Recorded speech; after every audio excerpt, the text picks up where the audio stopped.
আশা করি এরকম যখন ডিমের গায়ে যখন বাসা লাগবে মোটামুটি ডিমের খোসাগুলো অনেক পাতলা হবে। দ্বিতীয়ত আপনার এই যে ডিমগুলোও ভালো হবে, ফাটা ফুটা থাকলে না করে করতে পারবেন বা বুঝতে পারবেন।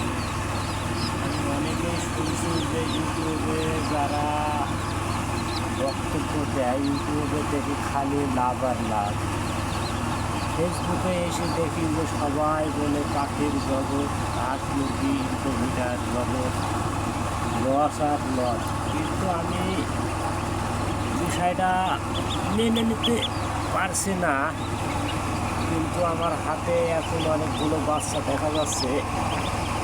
ওগুলা কোয়েল পাখির ডিম মূলত নাড়া দিচ্ছি, আর কিছু হাঁসের বাচ্চাও বের হয়েছে। মাশাআল্লাহ, আলহামদুলিল্লাহ, আল্লাহ অনেক ভালো দিছে। শুনছি কষ্ট করলে পুষ্ট মেলে, যা হোক সবই আল্লাহর নিয়ামত। যে বাপ মা ছাড়াই বাচ্চা হয় এটা আমার জানা ছিল না, কিন্তু এখন যা বুঝতে পারছি এটা অনেকই বিশালই ব্যাপার, আপনার দেশের মেহরবানি। যাই হোক, ফেসবুকে যারা বলেন যে লস, কিন্তু ভাই যারা যেটাই করে মূলত আপনাদের একটাই উদ্দেশ্য, যাই পারেন যে আপনাদের ঠুকরাস পেয়ারে বাবা, ঠুকরাস তো হবে না, আয় ঠুকাস পেয়ার দিতে লাগবে নাই। যাই হোক, ওনারা বলেন যে ফেসবুকে সব লস আর লস, আর ভিডিও দেখা বলে খালি লাভ। তাদের উদ্দেশ্যে বলবো যে ভাই জায়গা মতো যাই করেন না কেন, যদি জায়গা মতো পৌঁছাতে না পারেন বা ব্যবসার লাইনটা বুঝতে না পারেন, তাহলে মূলত সেটা লসই থাকতে হবে আশা করি। তো এই জিনিসটা তো আর হট করে হয় না, অনেক শ্রম দিতে হয়, বুঝতে হয়, লস খেতে হয়।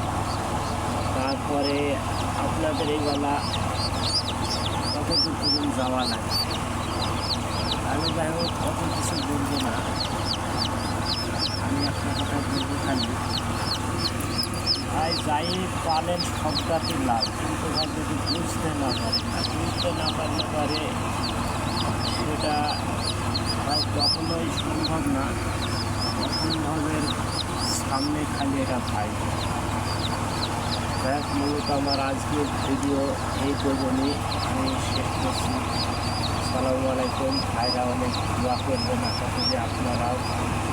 যদি কোনো সমস্যায় পড়েন, আশা করি ডিসক্রিপশনে নাম্বারটা দেওয়া থাকবে, নাম্বারটা যোগাযোগ করলে আশা করি অনেক কিছু ছোট্ট খামারি হয়েও যতটুকু আমি আপনাদেরকে বোঝাতে পারবো, আশা করি যে আপনারা অনেক সন্তুষ্ট হবেন। এই বলেই আমার বক্তব্য শেষ করছি। খুদা হাফেজ।